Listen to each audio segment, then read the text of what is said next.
नमस्कार दोस्तों। आज मैं आपको सुनाऊंगी 3 मछलियों की कहानी। तो चलिए शुरू करते हैं।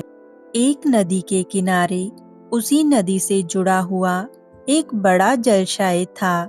जलाशय में पानी गहरा होता है, इसलिए उसमें कई तरह की मछलियाँ और बहुत सारे पानी के जीव आकर रहते थे।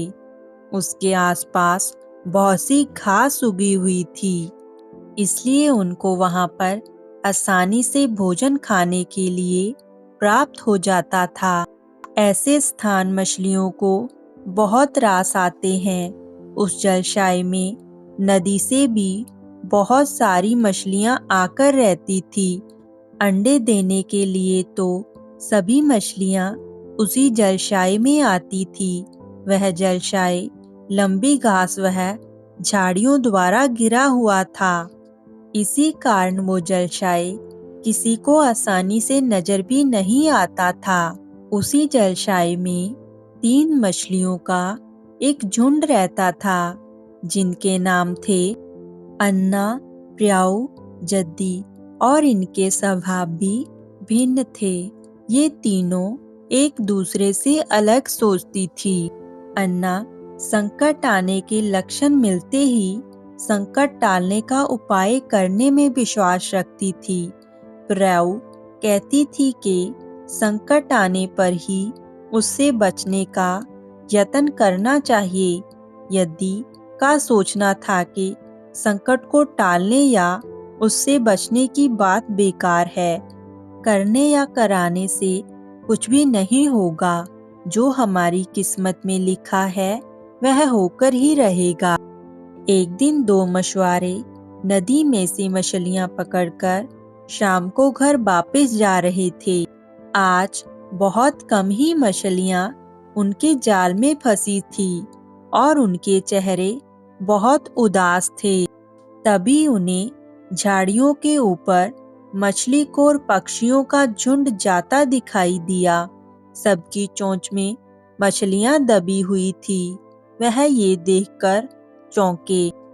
एक ने अनुमान लगाया, दोस्त, लगता है कि झाड़ियों के पीछे नदी से जुड़ा एक जलाशय है, जहां पर इतनी सारी मछलियां पल रही हैं।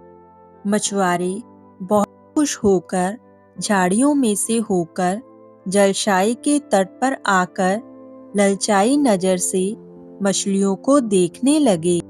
एक मछुआरा बोला, आहा, इस जलाशय में तो मछलियां भरी पड़ी हैं। आज तक हमें इसका पता ही नहीं लगा। यहाँ हमें ढेर सारी मछलियां मिलेंगी।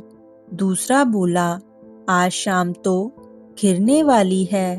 कल सुबह ही आकर यहाँ से जाल डालेंगे। इस प्रकार मछुआरे दूसरे दिन का कार्य तय करके वहां से चले गए। तीनों मछलियों ने मछुआरों की बात सुन ली थी। अन्ना मछली ने कहा, साथियों, तुमने मछुआरों की बात सुन ली है। अब हमारा यहाँ रहना खतरे से खाली नहीं है। खतरे की सूचना हमें मिल गई है।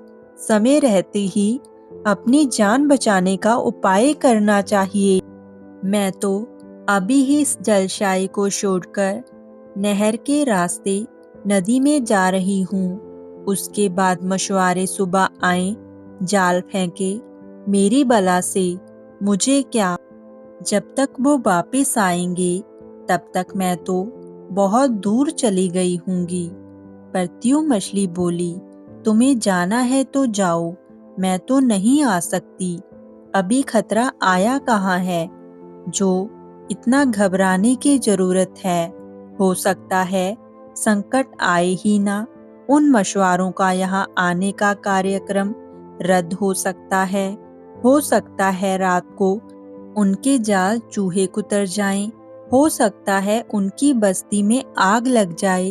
भूचाल आकर उनके गांव को नष्ट कर सकता है, या रात को बहुत तेज बारिश हो सकती है और बाढ़ में उनका गांव बह सकता है। इसलिए उनका आना निश्चित नहीं है। जब वह आएंगे तब की तब सोचेंगे। हो सकता है मैं उनके जाल में ही ना फंसूं। यदि ने अपनी भाग्यवादी बात कही, भागने से कुछ नहीं होने का, मछुआरों को आना है तो वह आएंगे, हमें जाल में फंसना है तो हम फंसेंगे, किस्मत में मरना ही लिखा है तो क्या किया जा सकता है। इस प्रकार अना तो उसी समय वहां से चली गई। प्रत्यु और जद्दी जलशाये में ही रही। सुबह हुई तो मछुआरे अपना जाल लेकर आए और लगे जलशाई में जाल फेंकने और मछलियां पकड़ने। प्रत्यु ने संकट को आए देखा तो लगी जान बचाने के उपाय ढूंढने। उसका दिमाग तेजी से काम करने लगा। आसपास छिपने के लिए कोई खोखली जगह भी नहीं थी। तभी उसे याद आया कि उस जलशाई में काफी दिनों से एक मरे हुए मगरमच्छ की लाश तैर रही है। वह उसके बचाव के लिए काम आ सकती है। जल्दी ही उसे वह लाश मिल गई। लाश सड़ने लगी थी। प्रत्यु लाश के पेट में घुस गई और सड़ती लाश की खाल लेकर अपने ऊपर लपेटकर बाहर निकली। कुछ ही देर में मछुआरों ने जाल फिर से फेंका और कुछ देर बाद उन्होंने वो जाल बाहर निकाला। उसमें इस बार प्रत्याऊ मछली भी फंस गई थी, परंतु प्रत्यु दम साधकर मरी हुई मछली की तरह पड़ी रही। इस बार जाल में से उन मछुआरों को बहुत ही गंदी बदबू आने लगी। उन्होंने देखा कि इनमें एक मछली बहुत सड़ रही है। उन्होंने प्रत्यु को उठाया और सूंघा और कहा, ये तो कई दिनों से मरी मछली है, ये सड़ चुकी है। इसमें से कितनी गंदी बदबू आ रही है। मछुआरे ने प्रत्यु को वापस नदी में फेंक दिया। प्रत्यु अपनी बुद्धि का प्रयोग कर संकट से बच निकलने में सफल हो गई थी। पानी में गिरते ही उसने गोता लगाया और सुरक्षित गहराई में पहुंचकर जान की खैर मनाई। यदि दूसरे मछुआरों के जाल में फंस गई थी और एक टोकरी में डाल दी गई थी।